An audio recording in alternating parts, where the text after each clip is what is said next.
മന്ത്രി ബിന്ദു കൃഷ്ണയുടെ തലയിൽ പായസം വീണ സംഭവം ഓർമ്മിപ്പിക്കുകയാണ് വി.ടി. ബൽറാം എം.എൽ.എ. സുരക്ഷാ മുന്നറിയിപ്പായാണ് എം.എൽ.എ. ഇക്കാര്യം സൂചിപ്പിക്കുന്നത്. മന്ത്രി കെ തുളസി പങ്കെടുത്ത തൃത്താലയിലെ എം.എൽ.എ. ഓഫീസ് ഉദ്ഘാടന ചടങ്ങിലായിരുന്നു. എം.എൽ.എയുടെ ഈ കമന്റ് ചർച്ച ചെയ്യപ്പെടുകയാണ്.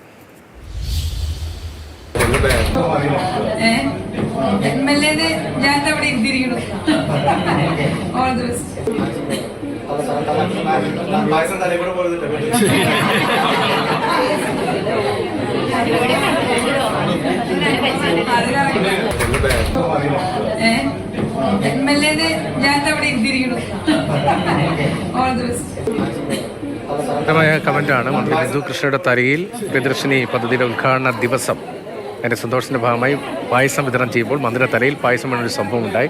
പിന്നെ തുടർച്ചയായിട്ടാണ് തലയിൽ പായസം വീഴരുത് എന്നൊരു കമന്റ് എം.എൽ.എ. ഓഫീസ് ഉദ്ഘാടന ദിനം വി.ടി. ബൽറാമിൽ നിന്നുണ്ടായത്.